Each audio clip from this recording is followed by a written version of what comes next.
வணக்கம். மதிமுகம் செய்திகள். இன்றைய முக்கிய நிகழ்வுகளை பார்ப்பதற்கு முன்பாக தலைப்பு செய்திகளை பார்க்கலாம். தமிழகத்துக்கு 3000 கன அடி நீர் திறக்க காவிரி ஆணையம் உத்தரவு. அக்டோபர் 16ஆம் தேதி முதல் 15 நாட்களுக்கு தமிழகத்திற்கு தண்ணீர் திறக்க உத்தரவு. நாடாளுமன்ற தேர்தலில் நடுநிலையாக செயல்பட வேண்டும். மெட்டா, கூகுள் நிறுவனங்களுக்கு இந்தியா கூட்டணி கடிதம். மனிதநேயத்திற்கும் பூமிக்கும் பயங்கரவாதம் பெரிய சவாலாக மாறி உள்ளது. G20 நாடாளுமன்ற சபாநாயகர்களின் 9வது உச்சி மாநாட்டில் பிரதமர் மோடி பேச்சு. வாச்சாத்தி வன்கொடுமை வழக்கு விதிக்கப்பட்ட தண்டனையை எதிர்த்து 19 பேர் உச்சநீதிமன்றத்தில் மேல்முறையீடு. விரிவான செய்திகள். தமிழகத்திற்கு காவிரியில் வினாடிக்கு 3000 கன அடி நீர் திறக்க கர்நாடகாவுக்கு காவிரி மேலாண்மை ஆணையம் உத்தரவு பிறப்பித்துள்ளது. காவிரி ஒழுங்காற்று குழு கூட்டம் நேற்று முன்தினம் காணொலி வாயிலாக நடைபெற்றது. இதில் 16ஆம் தேதி காலை 8 மணி முதல் 31ஆம் தேதி வரை வினாடிக்கு 3000 கன அடி தண்ணீரை காவிரியில் இருந்து தமிழ்நாட்டுக்கு திறந்துவிட வேண்டும் என கர்நாடகத்தை ஒழுங்காற்று குழு அதிகாரிகள் கேட்டுக்கொண்டனர். ஒழுங்காற்று குழு விடுத்த பரிந்துரையை கர்நாடகம் செயல்படுத்த தயக்கம் காட்டி வருகிறது. இதனால் காவிரி மேலாண்மை ஆணையத்தை அவசரமாக கூட்ட ஆணைய தலைவர் SK ஹல்தார் அறிவித்தார். அதன்படி மேலாண்மை ஆணைய கூட்டம் இன்று பிற்பகல் 2 மணிக்கு டெல்லியில் மேலாண்மை ஆணைய அலுவலகத்தில் நடைபெற்றது. இந்த கூட்டத்தில் தமிழகம், கேரளா, கர்நாடகா மற்றும் புதுச்சேரியை சேர்ந்த பிரதிநிதிகள் பங்கேற்றனர். இந்த கூட்டத்தில் தமிழகம் தரப்பில் வைக்கப்பட்ட கோரிக்கைகள் மற்றும் கர்நாடக தரப்பில் வைக்கப்பட்ட கோரிக்கைகளை அதிகாரிகளிடம் ஆணையத்தின் தலைவர் கேட்டறிந்தார். இதனைத் தொடர்ந்து வருகிற 16ஆம் தேதி முதல் 15 நாட்களுக்கு தமிழகத்திற்கு காவிரியில் வினாடிக்கு 3000 கன அடி தண்ணீர் திறக்க காவிரி மேலாண்மை ஆணையம் உத்தரவு பிறப்பித்துள்ளது. காவிரி ஒழுங்காற்று குழுவின் பரிந்துரையை ஏற்று காவிரி மேலாண்மை ஆணையம் கர்நாடகாவுக்கு இந்த உத்தரவினை பிறப்பித்துள்ளது. சென்னையில் நாளை நடைபெறும் மகளிர் உரிமை மாநாட்டிற்கான திடலை முதலமைச்சர் MK ஸ்டாலின் நேரில் பார்வையிட்டு ஆய்வு செய்தார். முன்னாள் முதலமைச்சர் கலைஞர் நூற்றாண்டை ஒட்டி சென்னை நந்தனத்தில் உள்ள YMCA மைதானத்தில் திமுக மகளிர் அணி சார்பில் மகளிர் உரிமை மாநாடு நடைபெற உள்ளது. முதலமைச்சர் MK ஸ்டாலின் தலைமையில் நடைபெறும் இந்த மாநாட்டில் பங்கேற்பதற்காக 5 ஆண்டுகளுக்கு பிறகு காங்கிரஸ் நாடாளுமன்ற குழு தலைவர் சோனியா காந்தி சென்னை வருகிறார். அவருடன் காங்கிரஸ் பொதுச் செயலாளர் பிரியங்கா காந்தியும் வருகிறார். மாநாட்டில் ஜம்மு காஷ்மீர் முன்னாள் முதலமைச்சர் மெஹ்பூபா முப்தி, தேசியவாத காங்கிரஸ் செயல் தலைவர் சுப்ரியா சுலே உள்ளிட்ட இந்தியா கூட்டணியின் முக்கிய தலைவர்களும் பங்கேற்க உள்ளனர். இந்த மாநாட்டில் ஒன்றிய அரசு அண்மையில் அறிமுகம் செய்த மகளிர் இடஒதுக்கீடு மசோதாவை உடனே அமல்படுத்துவது உள்ளிட்ட பெண்ணுரிமை தொடர்பான கருத்துரையாடல்கள் நடைபெற உள்ளதாக கூறப்படுகிறது. இதனிடையே அகில இந்திய தலைவர்கள் பங்கேற்கும் மகளிர் உரிமை மாநாட்டை நேரில் சென்று ஆய்வு செய்த முதலமைச்சர் MK ஸ்டாலின் மாநாட்டிற்கான ஏற்பாடுகள் குறித்து கேட்டறிந்தார். நாடாளுமன்ற தேர்தலில் நடுநிலையாக செயல்படுமாறு மெட்டா மற்றும் கூகுள் நிறுவனத்திற்கு இந்தியா கூட்டணி கடிதம் எழுதியுள்ளது. 2024 நாடாளுமன்ற தேர்தல் நெருங்கி வரும் நிலையில் வாட்ஸ்அப், Facebook, YouTube உள்ளிட்ட சமூக வலைதளங்கள் பாஜகவுக்கும் பிரதமர் மோடிக்கும் ஆதரவாக செயல்படுவதாக வாஷிங்டன் செய்தித்தாள் செய்தி ஒன்றை வெளியிட்டுள்ளது. இதையடுத்து மெட்டா நிறுவனர் மார்க் சுகர்பர்க், கூகுள் தலைமை செயல் அதிகாரி சுந்தர் பிச்சைக்கு இந்தியா கூட்டணி தலைவர்கள் இணைந்து கடிதம் ஒன்றை எழுதியுள்ளார். காங்கிரஸ் பொதுச் செயலாளர் KC வேணுகோபால் அனுப்பியுள்ள இந்த கடிதத்தை காங்கிரஸ் தலைவர் மல்லிகார்ஜுன கார்கே தனது ட்விட்டரில் பகிர்ந்துள்ளார். அதில் மெட்டா நிறுவனம் சமூக ஒற்றுமைக்கு பங்கம் விளைவிப்பதாகவும் மதவெறியை தூண்டுவதாகவும் குறிப்பிடப்பட்டுள்ளது. அதுபோல கூகுள் நிறுவனத்தின் சுந்தர் பிச்சைக்கு எழுதியுள்ள கடிதத்திலும் இந்தியாவில் சமூக ஒற்றுமையை சீர்குலைப்பதாகவும் வகுப்புவாத வெறுப்பை தூண்டுவதாகவும் குறிப்பாக ஆல்பபெட், YouTube மீது குற்றம் சாட்டப்படுவதாக கடிதத்தில் குறிப்பிடப்பட்டுள்ளது.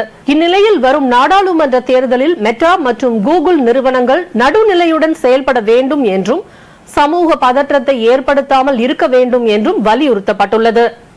கொடநாடு கொலை கொள்ளை வழக்கு விசாரணை நவம்பர் 24ஆம் தேதிக்கு ஒத்திவைக்கப்பட்டுள்ளது. கொடநாடு கொலை கொள்ளை வழக்கு தொடர்பாக கேரளாவை சேர்ந்த சயான், வாளையார் மனோஜ் உட்பட 10 பேர் கைது செய்யப்பட்டனர். முக்கிய குற்றவாளியான கனகராஜ் விபத்தில் இறந்துவிட்டார். தற்போது இந்த வழக்கை கோவை ADSP முருகவேல் தலைமையிலான அதிகாரிகள் விசாரணை நடத்தி வருகின்றனர். கொடநாடு கொலை கொள்ளை வழக்கு ஊட்டியில் உள்ள மாவட்ட நீதிமன்றத்தில் நடைபெற்று வருகிறது. கடந்த 8ஆம் தேதி வழக்கு விசாரணைக்கு வந்தபோது சிபிசிஐடி காவல்துறை இடைக்கால அறிக்கை தாக்கல் செய்தனர். இந்த நிலையில் இன்று இந்த வழக்கு நீதிபதி அப்துல் காதர் முன்னிலையில் விசாரணைக்கு வந்தது. அப்போது குற்றம் சாட்டப்பட்ட வாளையார் மனோஜ் இன்று நீதிமன்றத்தில் ஆஜரானார். அப்போது இந்த வழக்கில் முக்கிய குற்றவாளியான கனகராஜன் தொலைபேசி, செல்போன் டவர் போன்றவற்றை சேகரிக்கும் பணி நடந்து வருகிறது.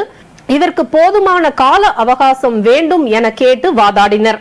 இதனை ஏற்றுக்கொண்ட நீதிபதி அப்துல் காதர் வழக்கை நவம்பர் 24ஆம் தேதிக்கு ஒத்திவைத்து உத்தரவிட்டார்.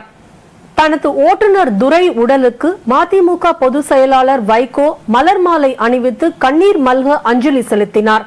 மதிமுக பொதுச் செயலாளர் வைகோவிடம் கடந்த பல ஆண்டுகளாக கார் ஓட்டுநராக பணியாற்றி வந்தவர் சின்னதுரை என்கிற துரை திருநெல்வேலி மாவட்டம் இட்டேர் பகுதியில் உள்ள தனது நண்பரான மருத்துவர் ஒருவரின் தோட்டம் ஒன்றில் அவர் பேசிக் கொண்டிருந்துள்ளார். அப்போது துரை மயங்கி கிடப்பதாக துரையின் மகள் மற்றும் மருமகனுக்கு தகவல் தெரிவிக்கப்பட்டுள்ளது. இதையடுத்து அவர்கள் விரைந்து சென்று துரையை மீட்டு தனியார் மருத்துவமனைக்கு அழைத்து சென்றுள்ளனர். ஆனால் அங்கு அவர் ஏற்கனவே இறந்து விட்டதாக மருத்துவர்கள் தெரிவித்துள்ளனர். இந்நிலையில் தனது ஓட்டுநர் துரையின் மரணம் குறித்து தகவல் அறிந்த மதிமுக பொதுச் செயலாளர் வைகோ பாளையங்கோட்டை அரசு மருத்துவமனையில் வைக்கப்பட்டிருந்த துரையின் உடலுக்கு நேரில் சென்று மலர் மாலை அணிவித்து கண்ணீர் மல்க அஞ்சலி செலுத்தினார். இதனை அடுத்து துரையின் உடல் ஏஜிஓ காலனி இடுகாட்டில் தகனம் செய்யப்பட்டது. சத்தீஸ்கரில் முதல் கட்டமாக 20 தொகுதி மற்றும் மிசோரம் மாநிலத்தில் உள்ள 40 தொகுதிகளுக்கு சட்டப்பேரவை தேர்தலுக்கான வேட்புமனு தாக்கல் இன்று தொடங்கியது. சத்தீஸ்கர், மத்திய பிரதேசம், தெலுங்கானா, ராஜஸ்தான் மற்றும் மிசோரம் ஆகிய 5 மாநிலங்களின் சட்டப்பேரவையின் பதவிக்காலம் முடிவடையும் நிலையில் மொத்தம் 679 தொகுதிகளுக்கு பொது தேர்தல் நடைபெற உள்ளது. இந்த 5 மாநில சட்டப்பேரவை தேர்தலுக்கான தேதியை இந்திய தலைமை தேர்தல் ஆணையர் சமீபத்தில் அறிவித்தார். அதன்படி மிசோரம் மாநிலத்தில் உள்ள 40 சட்டப்பேரவை தொகுதிகளில் நவம்பர் 7ஆம் தேதியும், சத்தீஸ்கரில் 2 கட்டங்களாக நவம்பர் 7 மற்றும் 17ஆம் தேதியும், மத்திய பிரதேசத்தில் நவம்பர் 14ஆம் தேதியும், ராஜஸ்தானில் நவம்பர் 23ஆம் தேதியும், தெலுங்கானா மாநிலத்தில் நவம்பர் 30ஆம் தேதியும் சட்டப்பேரவை தேர்தல் நடைபெற உள்ளது. இந்த நிலையில் சத்தீஸ்கரில் முதல் கட்டமாக 20 தொகுதி மற்றும் மிசோரம் மாநிலத்தில் உள்ள 40 தொகுதிகளுக்கு சட்டப்பேரவை தேர்தலுக்கான வேட்புமனு தாக்கல் இன்று தொடங்கியது. அதன்படி சத்தீஸ்கர் மற்றும் மிசோரம் மாநில சட்டப்பேரவை தேர்தலுக்கான வேட்புமனு தாக்கல் இன்று தொடங்கிய நிலையில் அக்டோபர் 20ஆம் தேதிதான் கடைசி நாளாக அறிவிக்கப்பட்டுள்ளது. மிசோரத்தில் மொத்தமுள்ள 40 தொகுதிகளுக்கு ஒரே கட்டமாக நவம்பர் 7ஆம் தேதி சட்டப்பேரவை தேர்தல் நடைபெற உள்ளது. சத்தீஸ்கரில் முதற்கட்டமாக நவம்பர் 7ஆம் தேதி 20 தொகுதிகளுக்கும், மீதமுள்ள 70 தொகுதிகளுக்கு நவம்பர் 17ஆம் தேதியும் சட்டப்பேரவை தேர்தல் நடைபெறும் என அறிவிக்கப்பட்டுள்ளது. முதலமைச்சரின் முன்னெடுப்பால் வெற்றிகரமாக 1 கோடி பனை விதைகளை நட்டு கின்னஸ் சாதனை பெற்றுள்ளதாக தொழிலாளர் துறை அமைச்சர் CV கணேசன் தெரிவித்துள்ளார்.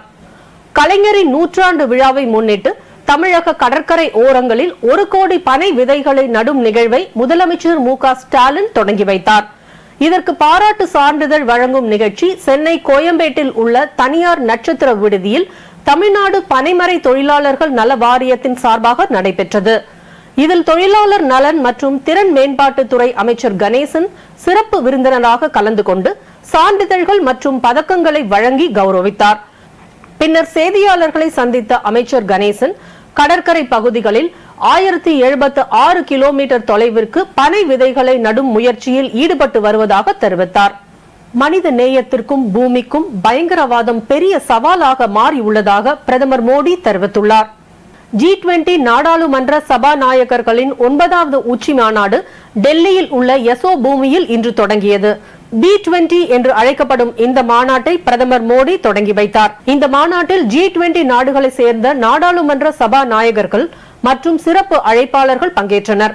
இந்நிகழ்ச்சியில் பேசிய பிரதமர் மோடி, பூமிக்கும் மனித நேயத்திற்கும் பயங்கரவாதம் எவ்வளவு பெரிய சவால் என்பதை உலகம் உணர்ந்து கொண்டுள்ளதாக கூறினார். பயங்கரவாதத்திற்கு எதிராக எவ்வாறு ஒருங்கிணைந்து போராடுவது என்பது குறித்து உலகில் உள்ள பார்லிமெண்ட் மற்றும் அதன் உறுப்பினர்கள் சிந்திக்க வேண்டும் என தெரிவித்த அவர், ஒரே பூமி, ஒரே குடும்பம், ஒரே எதிர்காலம் என்ற நோக்கில் உலகத்தை பார்க்க வேண்டும் என கூறினார். அமைச்சர் செந்தில் பாலாஜியின் நீதிமன்ற காவல் வரும் 20ஆம் தேதி வரை நீட்டிக்கப்பட்டுள்ளது. சட்டவிரோத பண பரிவர்த்தனை புகாரின் பெயரில் அமைச்சர் செந்தில் பாலாஜியை கடந்த ஜூன் மாதம் அமலாக்கத்துறையினர் கைது செய்தனர். இந்த நிலையில் கடந்த சில நாட்களுக்கு முன்னதாக சென்னை முதன்மை அமர்வு நீதிமன்றத்தில் செந்தில் பாலாஜி ஜாமீன் கோரி தாக்கல் செய்த மனு தள்ளுபடி செய்யப்பட்டது. இதனை எதிர்த்து செந்தில் பாலாஜி சென்னை உயர்நீதிமன்றத்தில் ஜாமீன் கேட்டு மனு தாக்கல் செய்துள்ளார். ஜாமீன் கோரி அமைச்சர் செந்தில் பாலாஜி தொடர்ந்த வழக்கில் அமலாக்கத்துறை பதிலளிக்க சென்னை உயர்நீதிமன்றம் உத்தரவிட்டுள்ளது. இந்த நிலையில் ஏற்கனவே அளித்திருந்த நீதிமன்ற காவல் இன்றுடன் நிறைவடைந்ததை அடுத்து புழல் சிறையில் இருந்து காணொலி காட்சி மூலமாக செந்தில் பாலாஜி சென்னை முதன்மை அமர்வு நீதிமன்றத்தில் ஆஜர்படுத்தப்பட்டார். இதனை அடுத்து சென்னை முதன்மை அமர்வு நீதிமன்ற நீதிபதி லிங்கேஸ்வரன் அக்டோபர் 20ஆம் தேதி வரை, அதாவது 7 நாட்களுக்கு அவரது நீதிமன்ற காவலை நீட்டித்து உத்தரவு பிறப்பித்துள்ளார். இதன் மூலம் செந்தில் பாலாஜி நீதிமன்ற காவல் 8வது முறையாக நீட்டிக்கப்பட்டுள்ளது குறிப்பிடத்தக்கது. வாசாதி வன்கொடுமை வழக்குகளில் விதிக்கப்பட்ட தண்டனையை எதிர்த்து வன அதிகாரி சிதம்பரம் உள்ளிட்ட 19 பேர் உச்சநீதிமன்றத்தில் மேல்முறையீடு செய்துள்ளனர். வாசாதி மலை கிராம மக்கள் மீதான பாலியல் வன்கொடுமை வழக்கில் தர்மபுரி மாவட்டம் நீதிமன்ற உத்தரவை சென்னை உயர்நீதிமன்றம் கடந்த சில நாட்களுக்கு முன் உறுதி செய்தது. 4 IFS அதிகாரிகள் உட்பட 12 பேருக்கு 10 ஆண்டுகள் சிறை மற்றும் 5 பேருக்கு 7 ஆண்டுகள் சிறை, மற்றவர்களுக்கு 1 முதல் 3 ஆண்டு சிறை ஆகியவற்றை சென்னை உயர்நீதிமன்றம் உறுதி செய்துள்ளது. மேலும் வாச்சாதி கொடுமைக்கு ஆளான பெண்களுக்கு 10 லட்சம் ரூபாய் நிதியும் அரசு வேலையும் வழங்க வேண்டும் என்றும் சென்னை உயர்நீதிமன்றம் ஆணை பிறப்பித்துள்ளது. இந்த தீர்ப்புக்கு பல அரசியல் கட்சி தலைவர்கள் வரவேற்பு அளித்துள்ளனர். இதனிடையே முதன்மையான குற்றவாளியாக தீர்ப்பளிக்கப்பட்ட வனப்பணி அதிகாரி நாதன் தனது தண்டனையை எதிர்த்து ஏற்கனவே மேல்முறையீட்டு மனு தாக்கல் செய்துள்ளார். இந்நிலையில் தற்போது வனத்துறை அதிகாரி சிதம்பரம் உள்ளிட்ட 19 பேர் தங்கள் தண்டனையை நிறுத்தி வைக்க கோரி உச்சநீதிமன்றத்தில் மேல்முறையீடு செய்துள்ளனர். தமிழ்நாட்டில் சித்த மருத்துவ பல்கலைக்கழகம் உருவாக்க பல்வேறு முயற்சிகள் மேற்கொள்ளப்பட்டு வருவதாக அமைச்சர் பொன்முடி தெரிவித்துள்ளார். சென்னை சைதாப்பேட்டையில் உள்ள தமிழ்நாடு திறந்தநிலை பல்கலைக்கழகத்தில் தேசிய மருத்துவ தாவர வாரியம் சார்பில் மருத்துவ தாவரங்களின் முக்கியத்துவம் மற்றும் கல்விசார் அமைப்புகளின் ஏற்படுத்தும் தாக்கம் குறித்த 2 நாள் தேசிய கருத்தரங்கு தமிழ்நாடு உயர்கல்வித்துறை அமைச்சர் பொன்முடி தொடங்கி வைத்தார். பின்னர் மேடையில் பேசிய அமைச்சர் பொன்முடி தமிழக சித்தா பல்கலைக்கழகத்திற்கு ஆளுநர் ஒப்புதல் தராமல் நீண்ட நாட்களாக கிடப்பில் வைத்திருப்பதாக கூறினார். பேரறிஞர் அண்ணாவின் பிறந்த நாளை முன்னிட்டு ஆயுள் சிறை கைதிகள் மேலும் 9 பேர் விடுதலை செய்து தமிழ்நாடு அரசு அறிவித்திருக்கிறது. பேரறிஞர் அண்ணாவின் பிறந்த நாள் ஒவ்வொரு ஆண்டும் செப்டம்பர் 15ஆம் தேதி கொண்டாடப்பட்டு வருகிறது. இந்த பிறந்த நாளை முன்னிட்டு சிறைகளில் தண்டனை பெற்று வரக்கூடிய கைதிகளில் நன்னடத்தையோடு இருக்கும் கைதிகளை தேர்வு செய்து அவர்களுக்கு பொது மன்னிப்பு வழங்கி விடுதலை செய்யப்பட்டு வருகிறார்கள். அதன் அடிப்படையில் பாளையங்கோட்டை சிறையில் இருக்கும் 9 ஆயுள் சிறை கைதிகளை விடுதலை செய்வதாக சிறைத்துறை தரப்பில் தெரிவிக்கப்பட்டுள்ளது. 113வது பேரறிஞர் அண்ணாவின் பிறந்த நாளை முன்னிட்டு இந்த முன் விடுதலை செய்யப்படுவதாக தெரிவிக்கப்பட்டுள்ளது. இந்த ஆயுள் சிறை கைதிகள் 9 பேரும் பணக்குடியில் கொலை வழக்கில் கைது செய்யப்பட்டு தண்டிக்கப்பட்டவர்கள். இவர்களுக்கு நெல்லை அமர்வு நீதிமன்றத்தால் 1999ஆம் ஆண்டு ஆயுள் தண்டனை விதிக்கப்பட்டவர்கள். இவர்களுக்கு 14 வருட சிறை தண்டனை விதிக்கப்பட்டது குறிப்பிடத்தக்கது. எனவே இவர்களை அண்ணா பிறந்த நாளை ஒட்டி விடுதலை செய்துள்ளது. அண்ணல் பிறந்த நாளை ஒட்டி இதுவரை 344 கைதிகள் விடுதலை செய்யப்பட்டுள்ளதாகவும் சிறைத்துறை தரப்பில் தெரிவிக்கப்பட்டுள்ளது. பல்வேறு மாவட்டங்களில் நடைபெற்ற தகவல்களை களத்தில் மதிமுகம் பகுதியில் பார்க்கலாம்.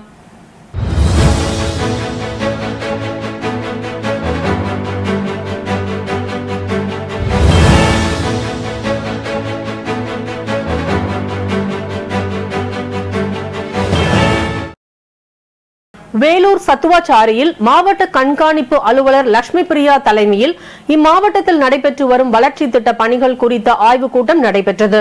இதில் மாவட்ட ஆட்சியர் குமாரவேல் பாண்டியன், மாவட்ட வருவாய் அலுவலர் மாலதி மற்றும் வட்டாட்சியர்கள், மாநகராட்சி அலுவலர்கள் மற்றும் அனைத்து துறை அலுவலர்களும் திரளானோர் கலந்து கொண்டனர். இக்கூட்டத்தில் அரசின் சார்பில் மேற்கொள்ளப்பட்டு வரும் சாலை பணிகள், கட்டிட பணிகள், கிராமப்புற வளர்ச்சி மேம்பாடு போன்றவற்றையெல்லாம் விரைந்து செய்து முடிக்கவும், கிராம மக்கள் பயன்பெறும் வகையில் பணிகளை தாமதமின்றி முடிக்க வேண்டும் என அறிவுரை வழங்கப்பட்டது.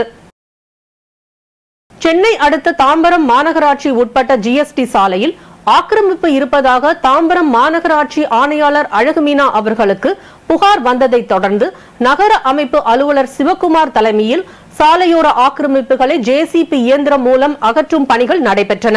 இதுகுறித்து தாம்பரம் மாநகராட்சி நிர்வாகம் கூறுகையில், சாலையோர ஆக்கிரமிப்பை அகற்றும் பணிகள் தொடர்ந்து நடைபெறும் எனவும் தேவையற்ற கடைகளை அப்புறப்படுத்தும் நடவடிக்கைகள் தொடரும் எனவும் கூறினார். திண்டுக்கல் மாவட்டம் கொடைக்கானல் கீழ்மலை ஆதிவாசி கிராமங்கள் மற்றும் மலை கிராமங்களுக்கு பேருந்து வசதிகள், சாலை வசதிகள் உள்ளிட்ட அடிப்படை வசதிகளை செய்து தர வேண்டும் என்று பெண்கள் அமைப்பினர் உண்ணாவிரத போராட்டத்தில் ஈடுபட்டனர். கொடைக்கானல் அடுக்கம் கிராம பகுதியில் உள்ள சாமக்காடு காலனி, சாமக்காடு பள்ளம், பாலமலை, தாமரை குளம் உள்ளிட்ட ஆதிவாசி கிராமங்களுக்கு சாலை வசதி மற்றும் பேருந்து வசதி செய்து தர வேண்டும் என்று கோடை குறிஞ்சி பெண்கள் இயக்கத்தின் சார்பில் உண்ணாவிரத போராட்டம் நடந்தது. இந்த உண்ணாவிரத போராட்டத்தில் 100க்கும் அதிகமான பெண்கள் கலந்து கொண்டு தங்களது கோரிக்கைகளை வலியுறுத்தி பேசினர். திருப்பத்தூர் மாவட்டம் வாணியம்பாடி அடுத்த திம்மம்பேட்டை அரசு உயர்நிலை பள்ளி வளாகத்தில் தமிழ்நாடு மாசு கட்டுப்பாடு வாரியம் சார்பில் 1000 மரக்கன்றுகள் நடப்பட்டது. நிகழ்ச்சிக்கு மாவட்ட ஆட்சியர் பாஸ்கர பாண்டியன், மாவட்ட சுற்றுச்சூழல் பொறியாளர் கோபாலகிருஷ்ணன், வாணியம்பாடி வட்டாட்சியர் சாந்தி மற்றும் உள்ளாட்சி பிரதிநிதிகள் மற்றும் மாணவ மாணவிகள், ஆசிரியர்கள் மற்றும் வருவாய்த்துறை அலுவலர்கள் கலந்து கொண்டனர். மாவட்ட ஆட்சியர் பள்ளி மாணவர்களுக்கு மரக்கன்றுகள் நடுவது குறித்து அறிவுரை வழங்கினார். திருவண்ணாமலை மாவட்டம் செங்கம் அடுத்த பத்திரிபாளையத்தில் உள்ள தனியார் கல்லூரி மாணவ மாணவிகளுக்கு தீ விபத்திலிருந்து தங்களை எப்படி தற்காத்துக் கொள்வது என்பது குறித்து மாவட்ட தீயணைப்பு மற்றும் மீட்பு பணிகள் துறை சார்பில் தத்ரூபமான செயல் விளக்க காட்சிகள் நடத்தி காட்டப்பட்டன. கல்லூரி வளாக மைய பகுதியில் மாணவர்கள் மத்தியில் தீயணைப்பு துறையினர் தீ விபத்தின் போது எவ்வாறு தப்பிப்பது எனவும், பலத்த காயமடைந்தவர்களை பல்வேறு மீட்பு உபகரணங்களை பயன்படுத்தி எவ்வாறு மீட்பது மற்றும் பாதுகாப்பது குறித்து மாதிரி ஒத்திகை நடத்தி மாணவர்கள் மத்தியில் விழிப்புணர்வு ஏற்படுத்தினர். ராணிப்பேட்டை மாவட்ட ஆட்சியர் அலுவலகத்தில் மாவட்ட ஆட்சியர் வளர்மதி தலைமையில் பட்டாசு ஆலை உரிமையாளர்கள் மற்றும் பட்டாசு கடை உரிமையாளர்களுக்கான பாதுகாப்பு விழிப்புணர்வு கூட்டம் நடைபெற்றது. இதில் திரளான பட்டாசு கடை உரிமையாளர்கள் பங்கேற்றனர். இக்கூட்டத்தில் பட்டாசு தயாரிக்க அனுமதி வாங்கினால் அங்கு பட்டாசு மட்டும் தயாரிக்க வேண்டும், விற்பனை செய்யக்கூடாது, மீறினால் நடவடிக்கை எடுக்கப்படும் என கூறினர். பின்னர் ஆட்சியர் அலுவலகத்தில் ஆட்சியர் வளர்மதி முன்னிலையில் தீயணைப்புத்துறை சார்பில் அரசு அலுவலர்களுக்கு தீ தடுப்பு குறித்த ஒத்திகை செய்து காண்பிக்கப்பட்டு தீ அணைக்கும் முறைகள் குறித்து பயிற்சிகள் அளிக்கப்பட்டது. காரைக்காலில் உலக தரநிலை நாளை ஒட்டி மாணவர்களுக்கு தரம் குறித்தான விழிப்புணர்வு நிகழ்ச்சி பெட்காட் இந்தியா நுகர்வோர் அமைப்பு சார்பில் நடத்தப்பட்டது. தரப்படுத்தப்பட்ட அளவீடுகள், தொழில்நுட்பங்கள் மற்றும் தொழில்களை பயன்படுத்துவதன் முக்கியத்துவம் பற்றி விழிப்புணர்வை ஏற்படுத்துவதற்காக ஒவ்வொரு ஆண்டும் அக்டோபர் 14 அன்று உலக தரநிலைகள் தினம் கொண்டாடப்படுகிறது. பல்வேறு அளவீடுகளுக்கு பயன்படுத்தக்கூடிய தன்னார்வ உலகளாவிய தரநிலைகளை உருவாக்குவதற்கான விஞ்ஞானிகளின் சாதனைகளை நினைவு கூறவும் இந்த நாள் பயன்படுத்தப்படுகிறது. இதனை நாளைய சமுதாயத்தினர் இடத்திலும் கொண்டு சேர்க்கும் வகையில் பெட்காட் இந்தியா மற்றும் காரைக்கால் நுகர்வோர் அமைப்பு சார்பில் இந்த பயிற்சி அளிக்கப்பட்டது. ராணிப்பேட்டை மாவட்டம் செட்டித்தாங்கல் கிராமம் வானாபாடி செல்லும் சாலையில் உள்ள கிணற்றில் அடையாளம் தெரியாத 50 வயது மதிக்கத்தக்க ஆண் சடலம் ஒன்று கிணற்றில் இருப்பதாக காவல்துறை மற்றும் தீயணைப்பு துறையினருக்கு தகவல் கிடைத்தது. அதன் பேரில் சம்பவ இடத்திற்கு விரைந்து சென்று சடலத்தை மீட்டு பிரேத பரிசோதனைக்காக வாலாஜாபேட்டை அரசு மருத்துவமனைக்கு அனுப்பி வைத்தனர். மேலும் விவசாய கிணற்றில் உயிரிழந்தவர் யார் என்பது குறித்தும், இது கொலையா தற்கொலையா என்பது குறித்தும் காவல்துறையினர் தீவிர விசாரணை நடத்தி வருகின்றனர். உலக முட்டை தினத்தை முன்னிட்டு திருவண்ணாமலை மாவட்டம் ஆரணி அருகே 1500க்கும் மேற்பட்ட மாணவ மாணவிகள் பொதுமக்களுக்கு விழிப்புணர்வு ஏற்படுத்தும் விதமாக 2500 முட்டைகளில் முட்டைகளின் நன்மைகள், முட்டைகள் குறித்த கவிதைகள், சமூக பாதுகாப்பு, சமூக ஒற்றுமை ஆகியவை குறித்த ஓவியங்கள் வரைந்து விழிப்புணர்வை ஏற்படுத்தினர். இந்த உலக சாதனையை Kalam book of world records நிறுவன அதிகாரிகள் பதிவு செய்து அங்கீகரித்து சான்றிதழ் வழங்கினர்.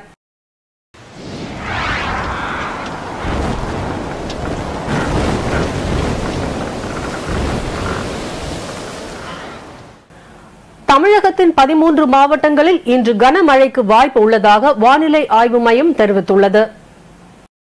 தென் தமிழக பகுதிகளின் மேல் நிலவும் வளிமண்டல கீழடுக்கு சுழற்சி காரணமாக தமிழ்நாடு, புதுச்சேரி மற்றும் காரைக்கால் பகுதிகளில் ஒரு சில இடங்களில் இடி மின்னலுடன் கூடிய மிதமான மழை பெய்யக்கூடும்.